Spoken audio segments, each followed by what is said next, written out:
Okay, we'll bring the meeting to order at 6:30. I'm Ted Lamb.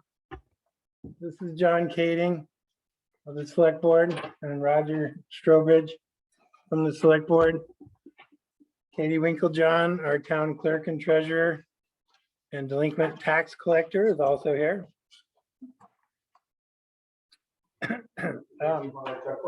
Yeah. So we are here tonight. This is an informational meeting about a proposed cell tower that's going up on the top of Norton Road. And what we're going to do is we're going to share some information about that. We want to get input from as many people as possible. And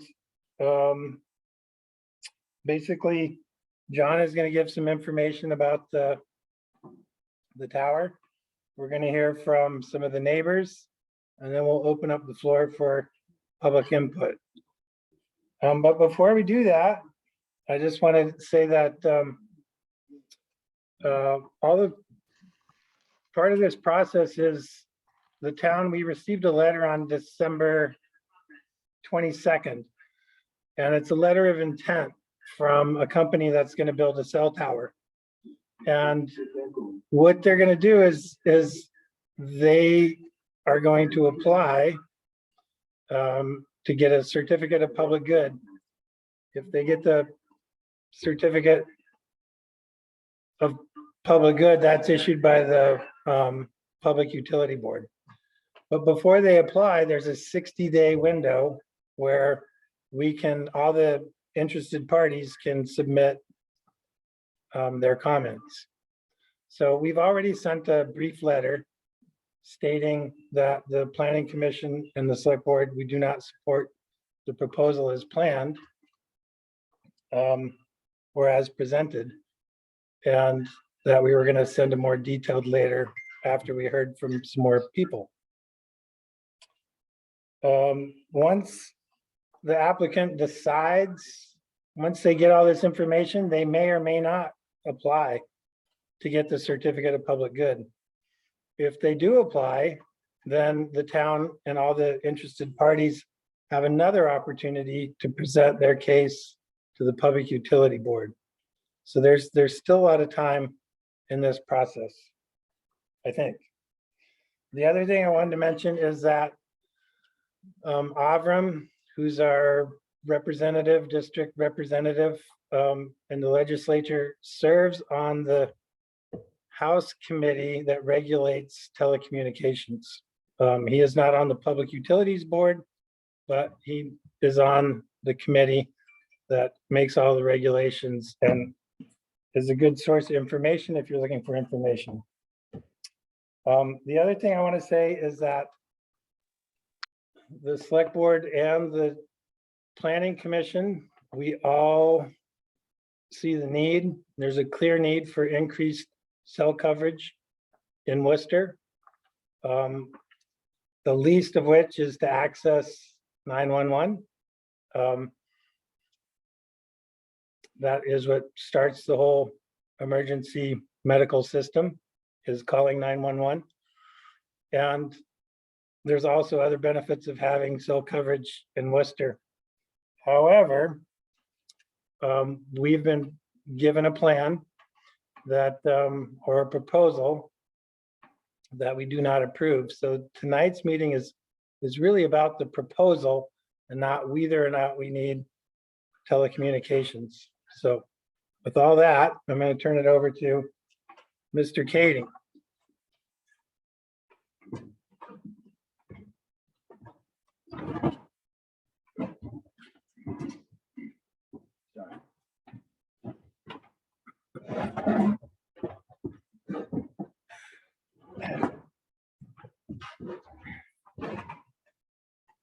Okay. Thank you all for showing interest in this and for your time this evening. I speak to you as a member of the Worcester community. I have recused myself regarding this issue from the Select Board. I will try to stick to the facts here. So let me start by saying that this is not a conversation about whether Worcester needs better cell service. I think most people would agree that we do. This is a conversation specifically about this proposal, It's about following town ordinances and doing what is right for Worcester and our neighbors. On December 18th, neighbors of the proposed tower received a letter from MSK attorneys in Burlington, informing us that Industrial Technologies out of Massachusetts intended to build a tower at the top of Norton Road, almost where Norton Road intersects with Gould Hill Road. The proposed tower is 198.8 feet tall. It proposes 6 total vendor sites, 1 cell phone, a cell provider, and in the second 100 feet of the tower, there are proposed 5 20-foot sites for additional vendor renters. The tower is proposed to be built in the woods near the top of Norton Road. There will be a proposed clearing of 22,000 square feet. In the center of that will be a compound that'll hold the tower, and it will be surrounded by an 8-foot chain link fence. There will need to be a road built off of Norton Road that is an access road to this compound. Industrial notes that the primary target of this tower are the businesses in Worcester. Industrial did not note anything about who might expect to get coverage from this tower, or how many additional people might get coverage with this tower. This proposed tower is located 300 feet from the home of our Worcester neighbor, Jim Wood. That's 300 feet from his home. Worcester has an ordinance describing proper building and siting for cell towers. It's existed since 1998, and it's been reestablished every year since then. The ordinance states that cell towers shall not be taller than 20 feet above the surrounding treetops. Worcester also has an ordinance that states cell towers shall be designed to blend into the surrounding environment with use of color camouflage or architectural design. That is something like a fake white pine. This proposal violates Worcester ordinance in several ways, including 1, poor location, 300 feet from Jim Wood's house. 2, it's too tall, 130 feet above the canopy of the surrounding trees. 3, there's no concern for Worcester view sheds or the appearance of the tower. And 4, there's no proposed camouflage. This feels like a slap in the face to Worcester residents who have produced and stood by this ordinance for these many years.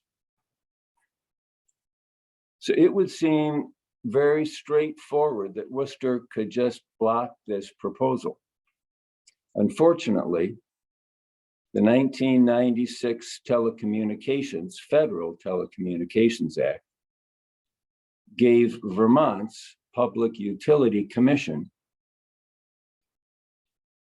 the power to approve such building by a company like industrial, regardless of our local wishes, our local regulations, or our local ordinances. Let me repeat that.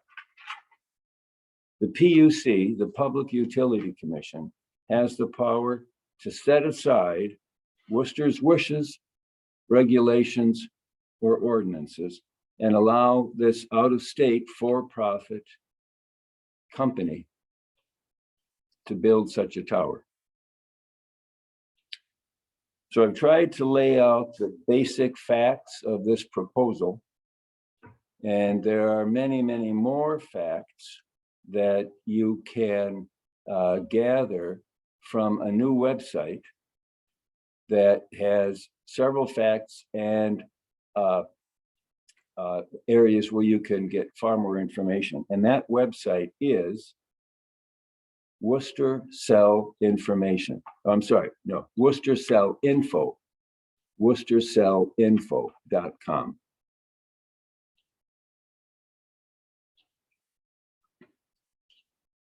Ted, that's all I have for now. Okay.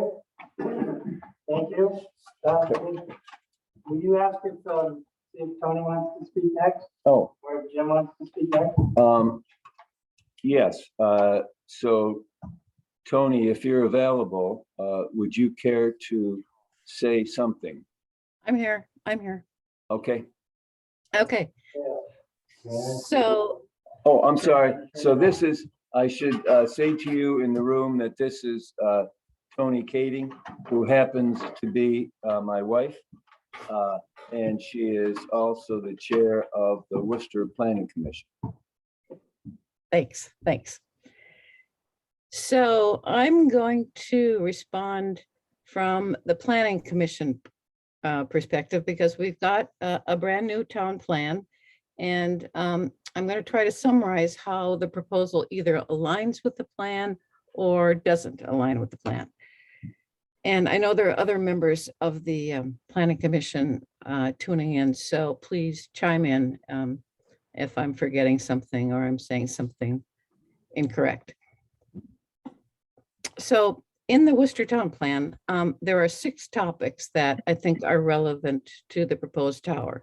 The first one is the one we've already talked about and that everyone knows, the need for improved public facilities, utilities, and services, in this case, specifically cell towers. So in that regard, the plan does support the building of cell towers, except for this added language, which says that the town should seek improvements to community infrastructure, but equipment must be sited, designed, maintained, and operated to minimize any negative impact on natural and scenic resources. So in that regard, I don't think this proposal, as John described, really meets any of that criteria. The second characteristic is the way it speaks to the plan is rural character. If you have looked at the plan, you know that the term rural character is recommended every other page, and that there is much talk about welcoming appropriate development into Worcester, appropriate meaning size and scope, appropriate to a rural community, a rural character. And I don't think I need to go on with that. That's sort of given. In a town survey that was taken in 2019, when the town citizens were asked about their values, out of the top 16, 11 of them had to do with the rural nature of Worcester. And they talked about the landscape and the wildlife and the mountains and the open areas and the agriculture and the scenic vistas and so on. The third area it addresses is ridgelines. And ridgelines are mentioned with strong language. In the plan, goal 6 says that we must conserve and protect mountains and the ridge lines of our town. Number 4, historical structures. The location of this tower overlooks the village. And in the village is where the majority of our historical structures are located. If you think about the town hall and the church and the White School and the cemetery and several of the oldest houses in Vermont. So I think that the Historical Society can speak more intelligently about this, but it's my understanding that Worcester is in the process of applying for National Historic registration for the village. And that was sort of put on hold during COVID, but having a man-made tower overlooking the village will not help that designation that's seeking. 5, viewscapes. Again, the plan talks about viewscapes in Worcester as an important natural resource that must be conserved and protected. And I'll just point out that if this tower is built as proposed and lurking over the ridge line of the village, that will be the first ridge line that's been violated by humankind in this town. Every other ridge line is pristine. And the final area of involvement has to do with wildlife habitat and crossing. The site of this tower sits squarely in a forested block that has been designated by the state, not by Worcester, but by the state, as a priority forest block. And it's a priority forest block is because it's part of that connectivity chain of wildlife corridor that starts north of Highway 89, goes through Vermont, up through the Northeast Kingdom, across the top of Maine and into Nova Scotia. And that's a main wildlife corridor for the northern part of the United States. And this building will sit square in the middle of it. The other part of that is Norton Road, upon which is the address of this proposed tower, is designated by the state again as the highest priority wildlife crossing, again feeding into protecting this wildlife corridor. So those are all the areas that I could pick out of the plan, either for or against. I count 5 to 1, looking at community cost against community benefit. And the community benefit of the tower would only exist if it were appropriate to size and scope as our ordinance asks for. Happy to take any questions.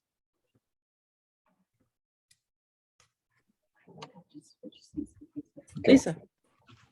Hi, Tony. Has the council come up with any alternatives that would complete all of the desired criteria? I think that's such a good idea. And I, to the best of my knowledge, we've been focusing on addressing what is this proposal actually mean to us? But I think that's exactly the right approach. I mean, there are other locations, there are other sizes, there are other technological details. I mean, it's not my area, but we don't have to be stuck on this one for sure. And I may answer a bit of that. There have been suggestions that alternate sites might be available. We have yet to hear back from the attorneys for the individual who owns the property where the tower would be erected.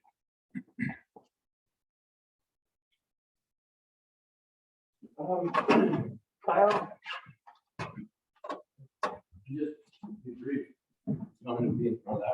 No, just I want to make sure that your voice gets Sure. recorded. Yeah. Sure. I don't think the sound is- It's okay, we'll do that.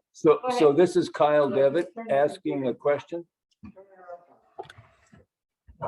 I don't yet have an opinion in this matter for or against, but I'm curious. You said in 1998 ordinance was written about cell tower installation. And I'm curious, who did that and what information did they have to be able to make such a decision? Do they understand access and broadcast areas and distances and dead zones and maintenance and installation of cell towers? Happen to have done a lot of that, and I'm just curious if whomever made that ordinance understood all those things. It was the state model form, but the select board adopted it. So all of those, the ordinance is available on the town website. You can read it in depth. It's quite extensive. And the proposal and the letter from MSK is also available on the town website. You can click on the link so you can actually contrast it with what the ordinance shows.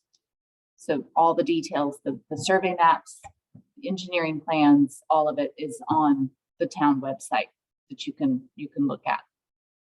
So you were asking who made those decisions? Just that they had appropriate information to be able to say, this is what criteria it should meet if they're practical rules. Yeah. So if they're not prohibitive of it being even possible. That's, I suppose, the basis of my question. You don't want to build a tower that doesn't actually broadcast that. It was structured by like a regional planning commission advising the state at the time when it was adopted. So it was a model policy that was presented to the board and adopted. Great answer. I didn't know. Yes, sir. I'm Bill Como. I live just off the field here. You were mentioning that it was going to have, what was it, 6 vendor sites on it. Correct. Yes. Now, what do we know about these vendors? Who are these vendors are going to be serving within the community? And do they have any preordained, pre-set up vendors for these different vendor antennas that are going to be on this tower?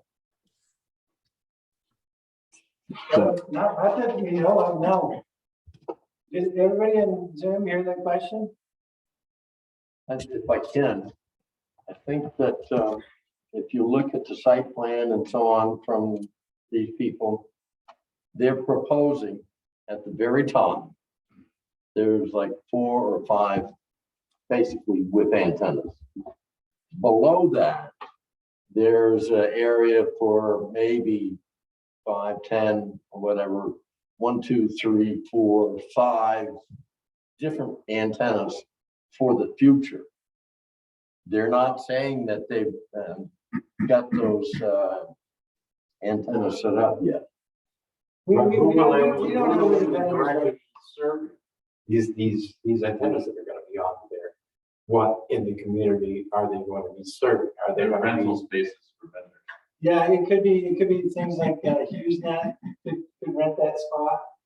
I don't know if, Verizon would rent a spot. I don't know if AT&T could rent a spot. We don't know who's gonna rent those spots, but it's space available for rent.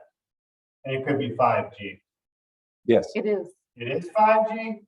God damn it. I'm sorry. No, that's okay. I love Worcester. Isn't it illegal in New Hampshire? Didn't they actually ban it? I think they did. So I don't want to interrupt with the 5G. Hi, this is John Shabbat-Skoy. I live on Hancock Brook, across the valley from all of this. Did your question get answered that it's rental, these different pod areas? And a question I'd have then is, who decides that these things get rented out? In other words, it's probably industrial, but I don't know. And we have a lot of information, so a piece of information needed would be, I mean, if Playboy and Playgirl came in and put pods up there, broadcast thingies, is that okay? Yes. Worcester has no control over anything about this tower. It's completely industrial. We have no control. They're strictly for their profit. It's for not profit. for the good of the community. Although certain things that could go there could benefit the community, but it's not designed to specifically help out the community. It's to help out somebody's pocketbook. Right. Correct? Yeah, thanks. Even though they are doing all of this under the federal law that says it's the public good. So the federal law is actually meant to be This is not local working. interference, right? Local government interfering at all. Well, Communications, infrastructure. they look for input from the town as well, but this is in a period right now where the town can raise objections, can do different things. Basically say, hey, look, this is how we feel about this. And if we really are object to it strong enough, Yeah. then the Public Service Commission can look at it and say, well, maybe we won't do 198 feet. Maybe we'll go back down to more of what the ordinance for the town is. But I think that depends on a unified front from the town. Is the timeline work with town meeting day at all? No, No, it's sooner than that. Yep. Okay. And it So could we be have to delayed or stop. something for. Can we take a question over here? Okay, we need to, let me just address, I know that a lot of you are having a hard time on the Zoom call hearing speakers here. We will recognize who the speaker is before they address from the floor, and we'll ask them to step forward so you can all hear. If there are additional comments, feel free. I don't know if these are being recorded. I want to reiterate that all of your comments should be emailed to the Worcester clerk with cell phone as the subject line. If you go to the town website, again, you can find my email there, the town clerk, and I'll compile those for the committees. If you have a specific question, not the comment section and the chat section in Zoom is probably not the appropriate place to voice your opinion. That would be in your email. You can submit those to me so I can compile them for everyone. But if you have a specific question that we can address tonight, please use the chat for that. And I am trying to answer those questions. If you can please raise your hand, there is an ability, if you look at the bottom, you can raise your hand and I will try to take those. All right. I do have somebody that isn't identified that says iPhone. I am going to unmute you and you can ask your question. Pardon me? Okay, just a second. Let me just take. All right. Your Hey question? there. Hi, this is Aaron Libby from 171 Gold Hill Road. I just have a couple really quick questions, and I apologize if people have already addressed them. So has there been an environmental assessment completed in respect of the tower? Because under FCC regulations, I think there should have been. We don't know. Has that been asked the attorney? Pardon? Has that question been asked of MSK yet? No. Okay. And then a second question, have they provided an engineering report setting out what the cell phone tower shadow would be? So, so effectively what its range is and what the various alternatives that were considered for the siting were? No. Okay, they should have also done that. So we should, those two things, I think, to make an informed decision, we need to see. So I'm happy to request that as a neighbor. But I'm also happy to let the centralized committee do it. So just let me know what's more convenient. Okay, and then the second thing you brought up was an engineering report. Yes, that's correct. Okay. And that would show like that basically the cell coverage. Well, if it's like a typical engineering report, it would normally set out scenarios. And so it would normally say, these are the things we considered. And the reason for this height is that it gives X, Y, Z benefits versus, and so my theory here, the reason I'm curious in particular about that is that if there's the ability for 5 rental spots on it at various different heights, of course, what's the economics of it if you cut a couple of them off? Presumably the lower ones still work, for whatever the range is, so there must be some, like, I just like to know the physics of it, really. I'd like to understand what the trade-offs really are. And then we can have an informed conversation about cost benefit. Yeah, exactly. That's a good point. Thank you. Okay, I'm going to be taking a question from the floor from Stu Clark. Stu, can you look forward so they can hear you? I'm pretty loud. First of all, I'd like to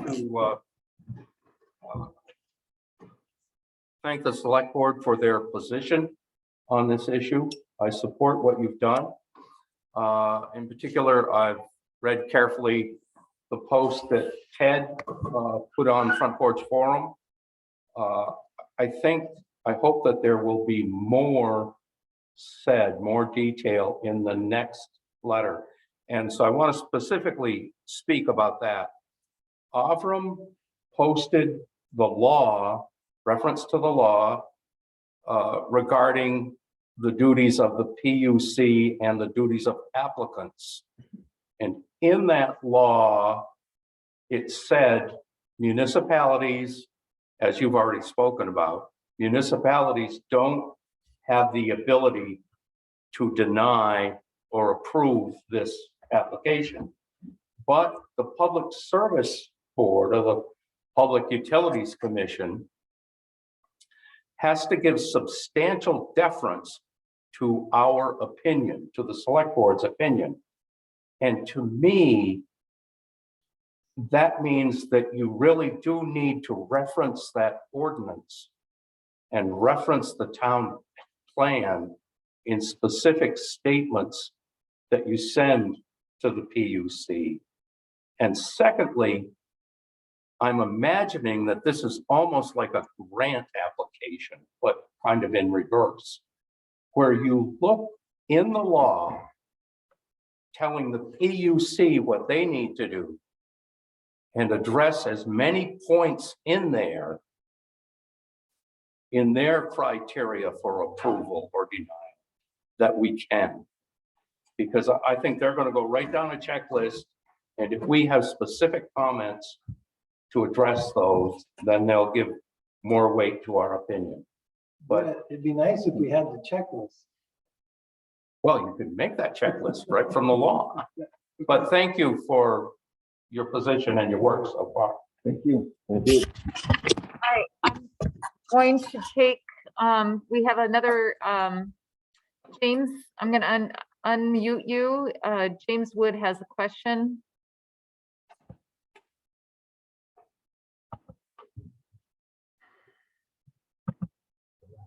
James, can you unmute yourself? Just did. Yeah, it's more or less input to iPad's question. I think a lot of that information comes out with the application for the certificate of public good. That's my understanding of the process. I wish there was a workflow in how this happens, but I've been trying to read through this and it's really nothing clear to me. But my understanding is the next step is they apply for a certificate of public good. The adjacent landowners, which I am the most adjacent landowner to this thing.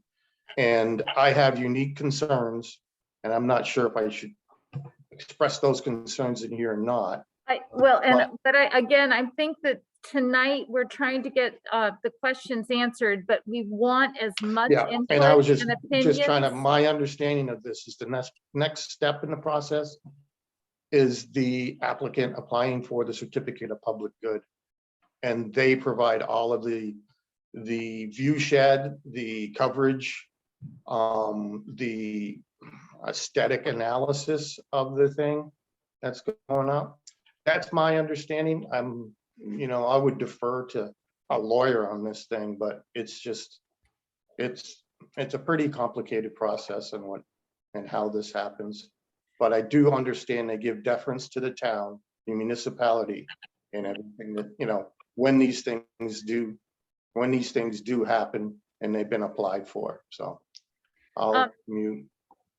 Okay, and I also would like to tell or ask anybody that is submitting their input by email, please indicate if you are willing to allow your comments to be public, because I'll find a way to make that public so everyone can share. So if you have something specific to yourself that is impacting, James, if you wanted to share more, just let me know in the email that you would like your comments to be available for public. And that would help me tremendously. I am trying to keep track of the hands, and I'm going to a PE iPad. Could you unmute?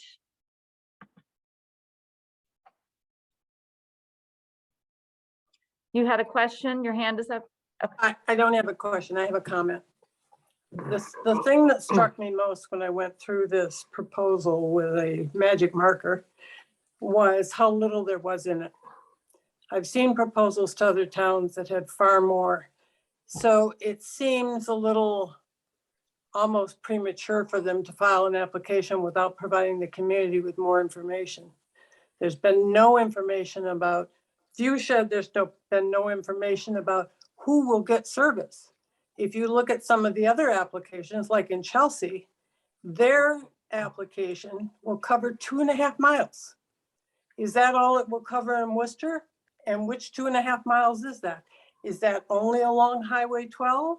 Will it reach people on West Hill where there's a hill in the way? They provided no information about what this would even benefit Worcester. And it just seemed wrong to even expect us to want to approve it with that flimsy of information. With that, I also, when you guys email your comments and your information, if you have additional questions, please be sure to include that in your email, and we will try to compile a really comprehensive additional questions, because valid and questions as far as clarification of this plan would be really beneficial too. So again, I'm going to reiterate, if you would like your comments to be made public, make that notation in your email. If you have additional questions, I'll do my best to compile all of that also, because we're certainly not going to be able to answer these really good questions tonight. I have Tony. Tony, you raised your hand next. Can you unmute, please? Yes, hi. I was interested in whether or not the town had legal representation before the PUC on this issue. Well, we've talked to, what's the guy's name? Joe McLean. Joe McLean or John McLean? Joe. Joe McLean out of Burlington. He was recommended to us. He specializes in that.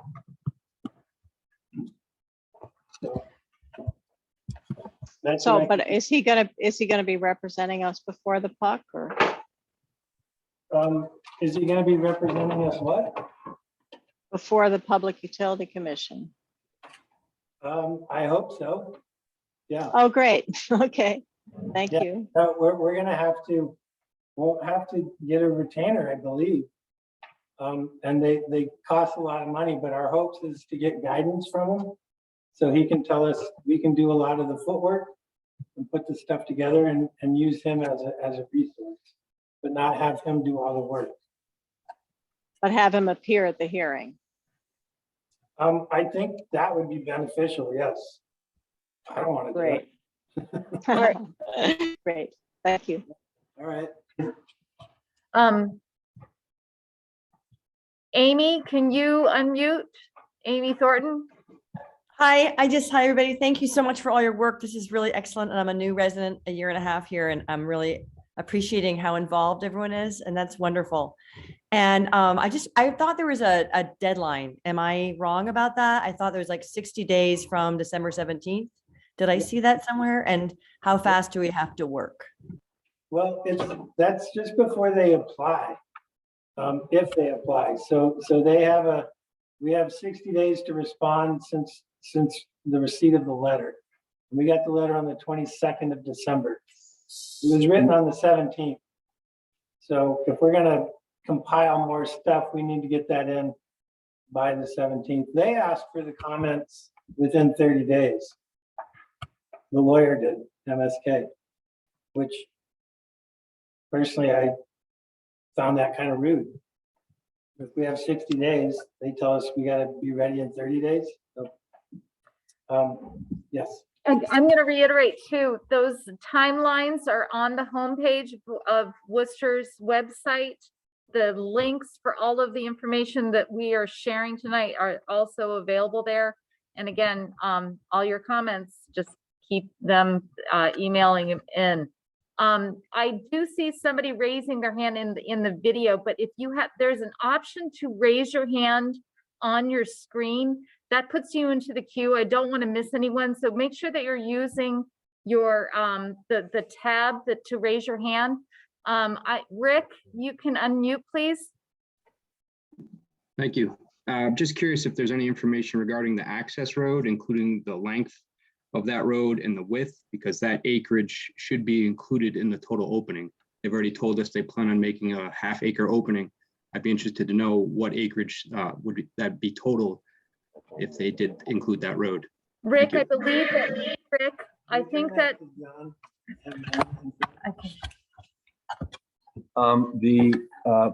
To the best of my knowledge, the access road comes off of Norton Road. It will be the road. I think the total width of land being altered is something like I'm not around 20 feet, but the final road will be a 12-foot road leading into the compound. That'll have to be maintained, I suppose, year round. That's on the website as well from the, what is it, the MSI or? MSK also provided a survey map that's on the website that gives you an overview of the acreage for that, Rick. It's available on the town website. Ron KVT, I know you had your hand raised and I don't know if you found your tab, but if you'd like to unmute and ask your question. Yeah, hi, thanks. So I live over in the Horn of the Moon on the other side of the hill in East Montpelier, and we had an AT&T tower proposal here that we fortunately were able to push away. And I won't tell you that story. The thing that I think is most important for the Worcester community right now is to pay attention to the 60 days. My experience with AT&T is that they send the letter right before the holiday. They did the same thing here, right? And then people are busy with the holidays and the New Year's, and that 60-day clock starts ticking.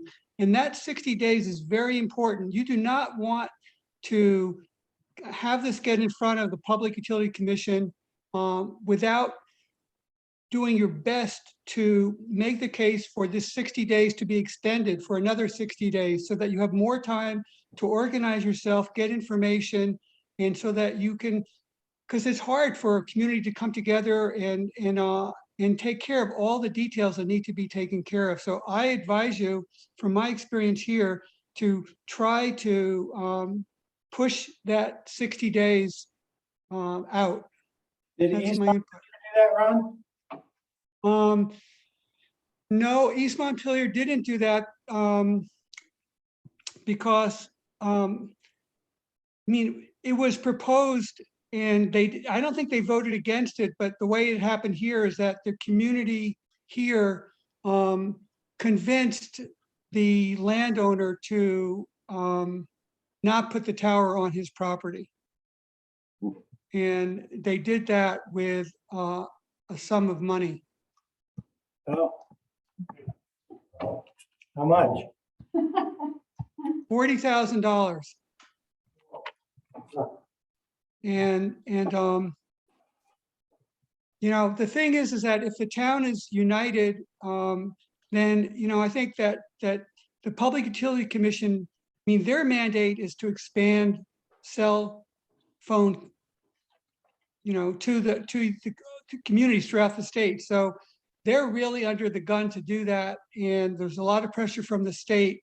And that's why pushing this out is very important so that you can really, like here, you know, we brought in a hydrologist, we brought in people who were, you know, who had like connected to the state, even who were wildlife biologists, you know, and yeah, because we knew that if it got in front of the Public Utility Commission, we were going to need to be very prepared because their orientation is to approve these towers.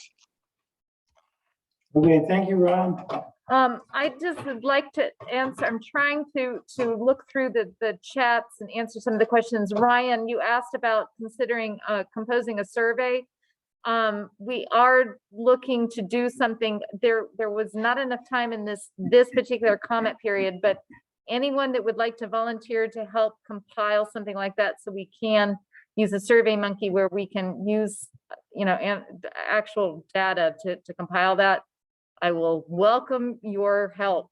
I hope that helps you. And again, any of these ideas, feel free to continue to put those in the emails that you're going to be sending me.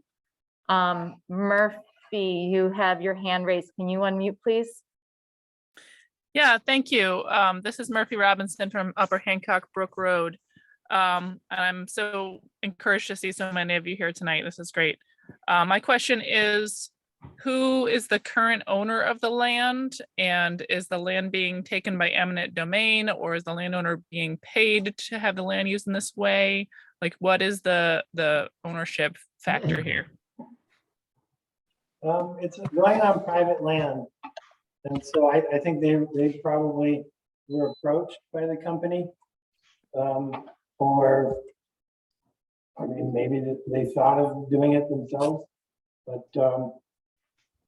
yeah.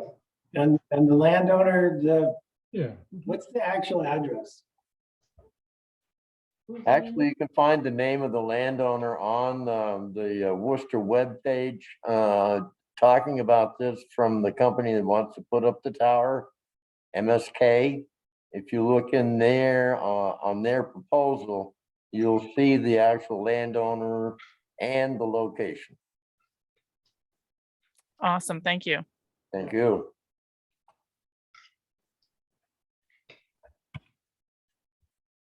Okay, Murphy, I'm going to ask you, I'm going to take lower your hand.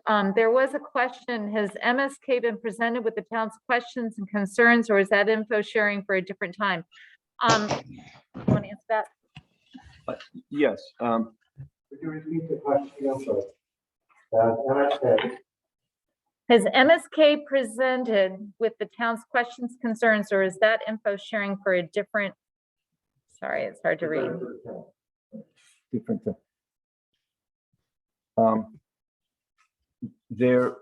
I think there will be questions that are generated by this meeting that will be going to MSK. But I can say that I personally spoke to the attorney for MSK. His name is Brian Sullivan.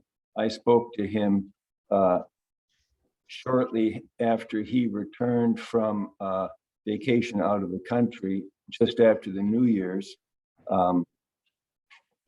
And I asked him questions about certain things that we've talked about, like what would be the projected map of people who would get coverage? What other sites did you look at? And I asked him to get back to me with those answers because he didn't have them, and he assured me he would. And I have not heard the answer to those things. Yeah. Okay. Bill, I'm gonna, is there anybody else that had their hand raised? Okay. Okay, so I'm gonna turn the camera, John Shabatskoy is gonna step forward and speak. From an informational standpoint, hello, I'm John Shabatskoy. I live over that away, which is away from this cell tower. I saw a comment somewhere from an informational standpoint about Vermont broadband is people are working with getting broadband fiber into town, and that it would impinge that if suddenly there was a big cell tower and everybody had cell service. Where I live, need that fiber optic for the work I do. I can't do it off of cell. Right. So I was wondering if any of that's been addressed. Could we, And that may be for the future, I don't know. well, if I may, I think Alan Gilbert is here, and Alan might give us a response to that from his viewpoint. Thank you. Alan, are you here? Yeah. Yeah, I'm here. Hi, John. I heard your comment. So CV Fiber, I'm the delegate from Worcester on the CV Fiber board, has been working since 2018 to have a plan and then build 100 high-speed internet to every home in Worcester that currently isn't served with broadband. Broadband is the figurative way of saying high-speed internet, although that definition is kind of being redefined. It's really interesting when you don't have something and you plan to do it, all of a sudden other people are willing to provide you with something you didn't have before. So I guess I'm sort of glad that there's another company that's interested in providing wireless, higher speed internet service to Worcester. But I have to tell you that the one vendor who I heard was interested in providing wireless internet, I believe was HughesNet. And I went online to see what HughesNet is offering for high-speed internet. And they're offering a quarter of what CV Fiber is going to be able to do with fiber optic cable. They are as low as you can get and still be considered broadband speed, but it's very slow. It's an older technology that doesn't always work that well. If you know anybody who has tried to use a wireless internet provider, they usually have a lot of complaints about how well the signal comes in. It's often inconsistent. It's affected by weather. It's affected by trees that blow a lot when there's wind, that sort of thing. So I know that the internet service that CV Fiber is going to be able to provide through an actual fiber optic cable that's strung on poles next to our electric lines. I know that's going to be much faster than anything I've heard could be put on this tower. And we have no idea how many people in Worcester would be served or would not be served by having a wireless connection. I have to tell you, Worcester has a lot of places that don't have high-speed internet. And it's because we're really rural, and many of our roads, a good number of them, are dead-end roads. So for a company that is a for-profit company, it's very expensive to string wires to our homes.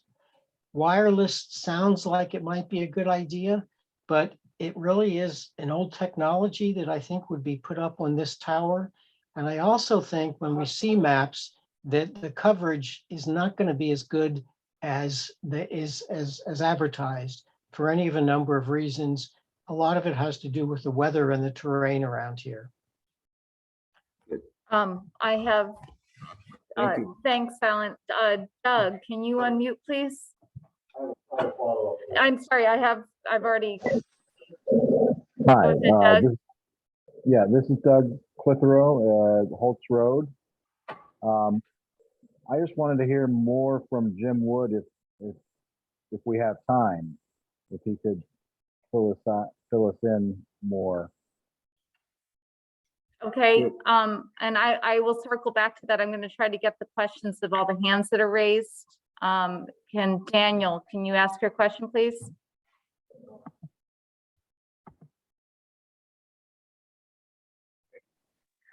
Daniel? Yeah, thank you. Thank you for listening. I just want to say, to expand on what Alan was saying, and I don't mean to, I mean, HughesNet is a satellite internet. This is cellular, which is completely different. Also, as far as cellular versus broadband, they're two totally different things. You're not going to stream Netflix or stream a huge Zoom file like we were doing now over cellular. It's going to be very costly because, as you know, if you've ever gone over your limit on AT&T or Verizon, it can charge. They'll charge you like $20 a gigabyte. So I just wanted to point that out. And I'm glad that we are looking at this, because I just went through a year and a half of very frustrating times with my daughter trying to get to school with this state, which is so backward and so far behind with technology. I just want to say that I understand I don't like the letter, I don't like the proposal, but I do want better cell service in Worcester. And I'll tell you right now, I have a nice spot of land too. $18,000 is tempting for me to put up a tower on my land. I just thought I'd say that. All Okay, right. thanks. Thank you. We have a question on the floor. John. Yeah. This is John Kubatskoy again. I just wanted to follow up on Alan. I've had, like HughesNet, my work depends that, I don't want to get technical, there's stuff called handshaking, so that I have to connect to the university through a password. If there's a 60th of 1 second break in that connection, then I lose my connection. And so therefore I have to go through fiber. If I had cell, it might be better. But again, if I have a 60th of a second break for some reason, or the signal gets slightly weak because of wind or something, then I've lost my connection. And so therefore, for me, fiber is really good, and I'd really like to protect that fiber coming into town. I agree. Okay. I don't know how that plays into the equation. All right, I'm gonna, Jim, can you go ahead and unmute? Jim Wood? Yes, okay. I didn't know which James. Yes. Hi, Doug. Hearing from you and Tony. Yeah, I was gonna say it's kind of really personal with me. It's 300 feet here from this window where the cell tower is gonna be. I haven't read anything good about being that close to a cell tower. I haven't seen or heard anything good about being that close to a cell tower. What was mentioned was microwave technology. I believe that's a backhaul for other cell service in the area. So I'm going to be, me and my daughter, who this property would eventually be, oh, nice picture, will be sitting in the focal point of all the microwave and cell service 300 feet behind me. So I have a unique, it's a personal thing. I don't begrudge, or I don't think anybody should be denied the technology. I just think there ought to be a better solution for this, and that we need to take our time figuring this out. I mean, it's not just the height, it's where it sits. For me, that's my biggest concern. It's not going to be good. My daughter has had she's living with me, and she's had a traumatic brain injury. And I don't know I don't think anybody can tell me what the effects this is going to have on that injury. So, thanks.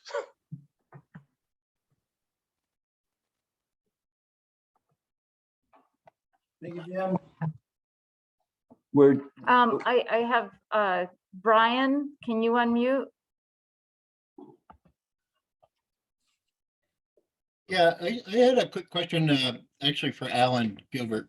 With the fiber optics, is there a way to get cell coverage through that? Yeah, what you're doing, Brian, is I actually do this at my house here since we don't have cell coverage. I can use my cell phone. I have a T-Mobile account, and you're essentially using voice over internet protocol.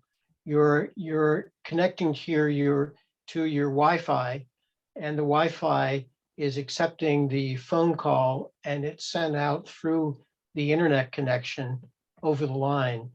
And it works fairly well most of the time, which is astounding because the consolidated line up here in Hampshire Hill is a very, very old copper wire that is on its last legs, everybody says, including the guys who come up here to work on the poles and stuff.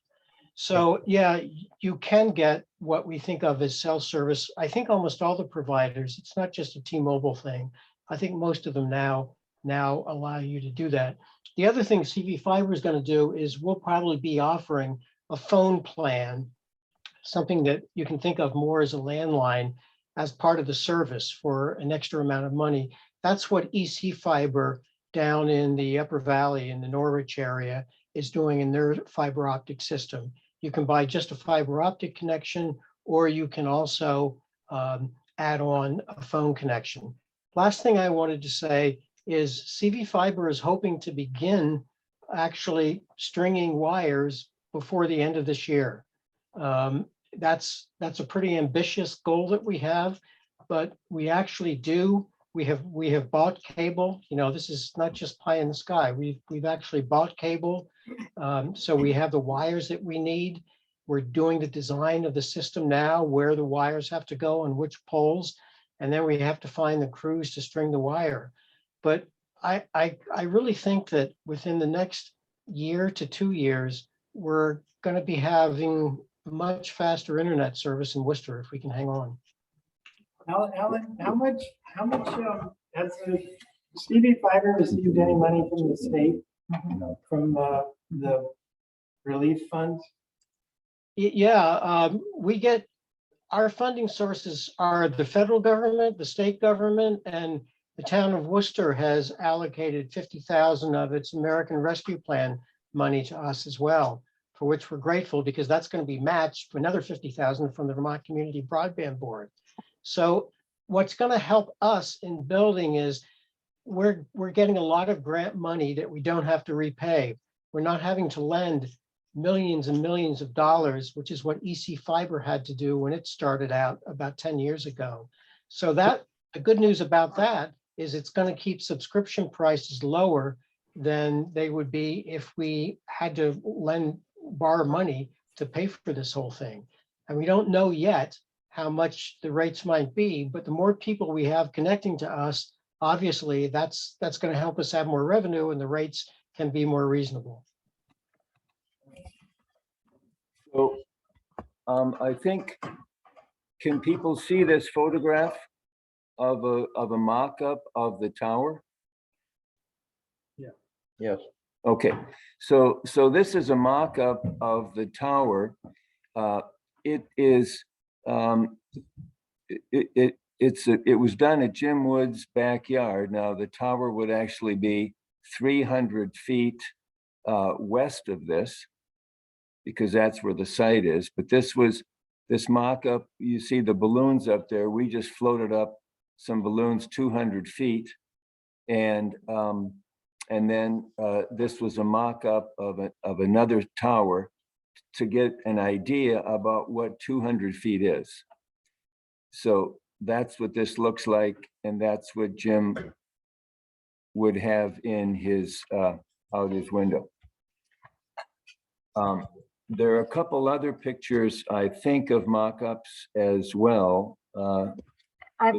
Yeah, I'll put those up in just a second. I'm gonna, if you want me to take the. Please. Caitlin, do you have a question? Yeah, so I was wondering if for some reason they are able to approve a cell tower at a lower height or in line with the town plan, what would, are we able to easily stop them from trying to increase the height later down the line, or would that then be the maximum no matter what? And also, should it no longer be in use, is the company that puts it up responsible for then taking it down later? And those are just my questions. And yeah. There is, I believe part of the ordinance is that a tower company is responsible for removing a tower once it's no longer used. But like every other part of our ordinances, in this situation, it doesn't hold any water. So the answer is, your guess is as good as mine, because they sort of have no responsibility about following our ordinances. In my mind, the very best situation possible would have been for this company to come to Worcester and say, we would like to supply you with cell coverage. Let's meet. Let's talk about the best place to do this. Let's talk about a way that gets the most people, but doesn't conflict with the town ordinances. That obviously didn't happen. We were just told, this is what you're going to get. Boom. So I think if we could find the proper location and the proper height, I think everybody would consider that a win-win.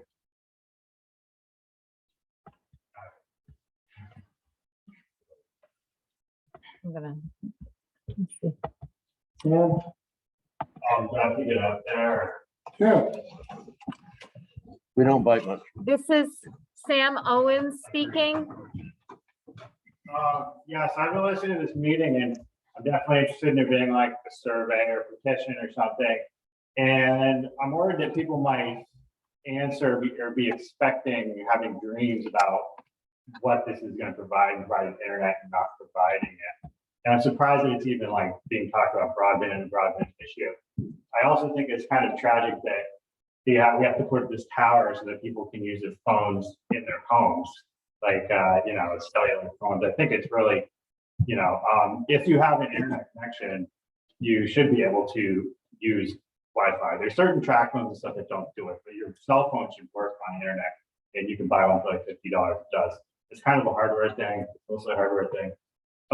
So I see it kind of disappointing that we're putting this up, just so people can use it in their homes. I thought the reason was for when you're driving around and stuff.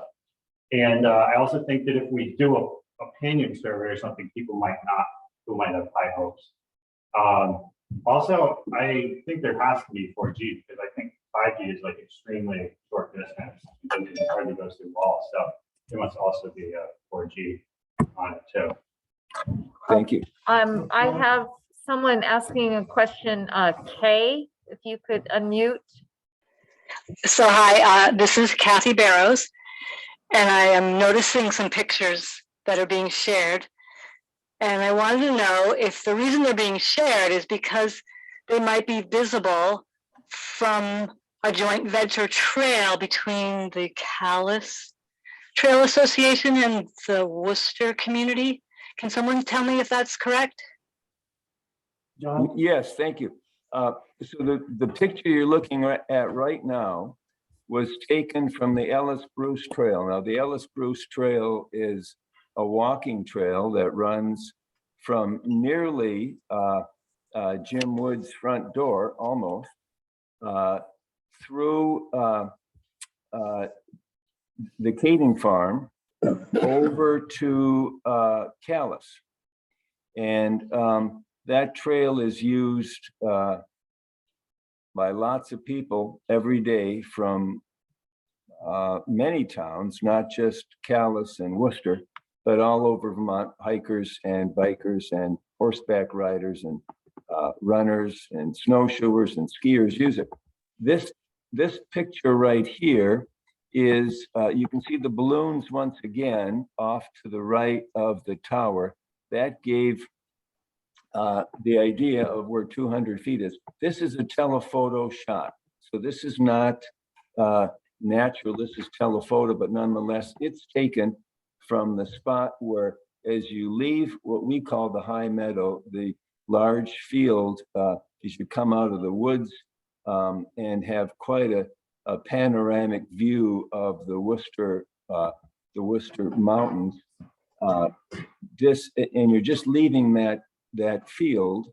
This is your view as you're starting to walk downhill. So that's your view shed coming out of that field. I'm gonna look at different one. Well, thank you for clarifying that. I do have a follow-up question. And I think it goes back to where Ted opened the meeting with the purpose today being that the select board was seeking guidance. How will you know that you've gotten enough guidance tonight? What else can we do to help you? I'm so grateful for your thoughtful, compassionate framing of this issue. And I'm so grateful to see so many of my neighbors on this very cold night during the middle of a pandemic that is wearing us all down. So I just was curious if you could help me understand what else you would like from us. We're not really sure at the moment, but as soon as we know, we will let everyone know. It seems like probably the easiest way to approach it would be to get a petition going around with signatures of people who are not for this proposal. That would be a good place to start. Other ideas, we're still thinking about it. So, and the other thing too is there are the lawyer we're hoping will help us with information gathering, and then there's other people in other towns that have had success with opposing these towers, and they can help give us suggestions. And we will definitely let people know as soon as we know. So,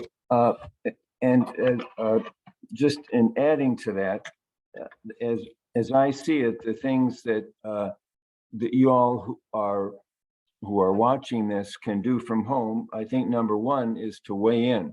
You could weigh in by going to the Worcester Town website and, as Katie mentioned, leave a message there with attention cell phone tower.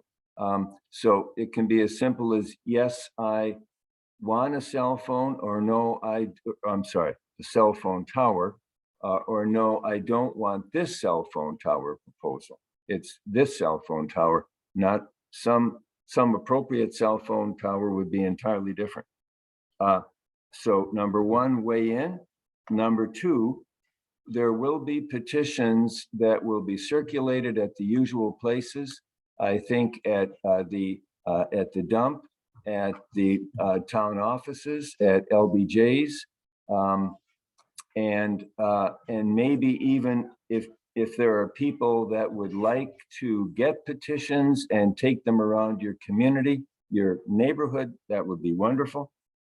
Number three, keep your eyes on Front Porch Forum and the town website, because when industrial decides to file with the PUC, with the Public Utilities Commission, and that will probably be in the middle of February, but they could delay for 1 or 2 or 3 or 4 months. We just don't know. They don't tell us.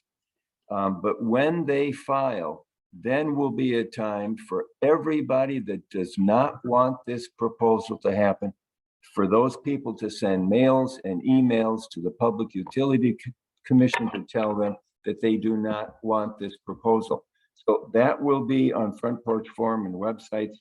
And this is probably the strongest thing that as a community we can do, and that is send letters to the Public Utility Committee once this hearing is about to happen.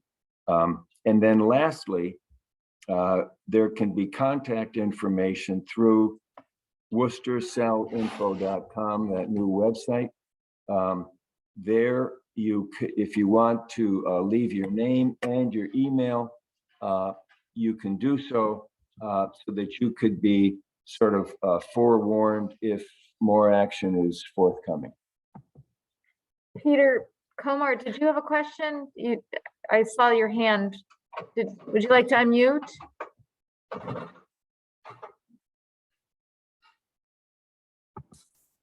Hi there, everyone. And I want to compliment the entire town, not just those who showed up tonight, but all those who have an interest in this issue.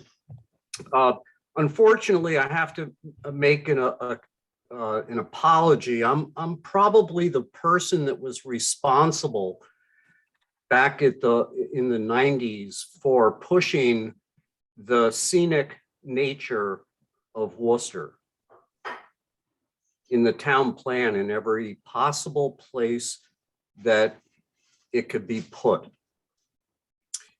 The issue at hand is pretty straightforward as far as I'm concerned. All the information we have to date, we have to pin down the timelines.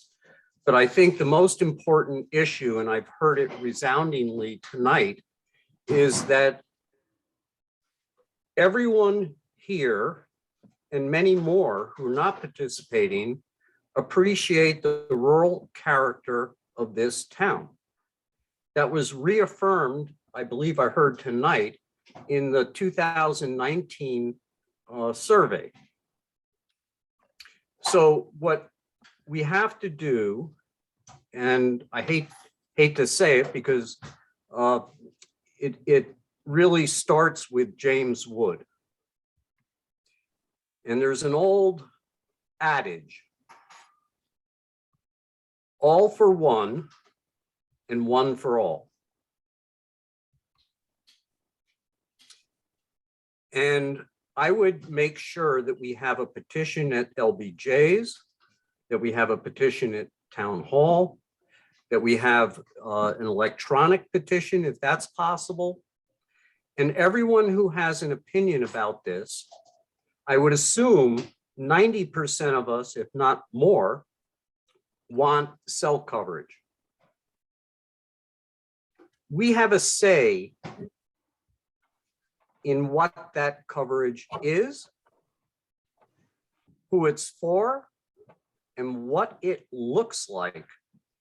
And that's why in the town plan that I worked on, we said 20 feet above the canopy. So this company obviously put their first and boldest proposal out there. Let's knock it down. Let's get the entire town to petition, and let's get into the nitty-gritty and the details of what they're proposing and why it doesn't work or why it could work. But, you know, I'm sitting here thousands of feet away from James.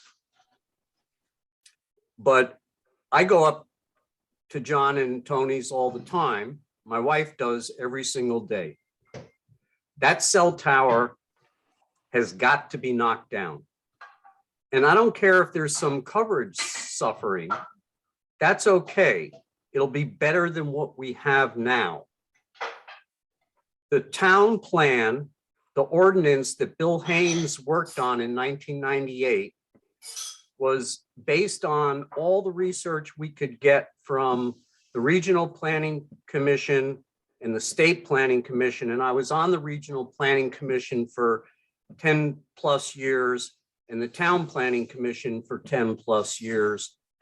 And it was very clear to me back then, my main question is, what do you want Worcester to look like in 50 years? That cell tower is going to be like the concrete bridge going over the Worcester Brook that used to be a covered bridge. And I used to ask the Town Planning Commission every meeting, wouldn't you like to see a covered bridge there again? We have to take a 50-year to 100-year look at this. And everything in this proposal right now smacks the ordinance and smacks the town plan. We need to get organized and push back. Thank you. Chris Owen, can you unmute? Good evening. I have not seen this many Worcester taxpayers and residents at a public meeting since a large tax increase was proposed. So the town is excited. Over time, I've had a chance to look at cell phone applications prompted in part by this one, but also in the distant past. And I can suggest that the minimum effort was put in by Industrial, the applicant, to meet its burden of proof.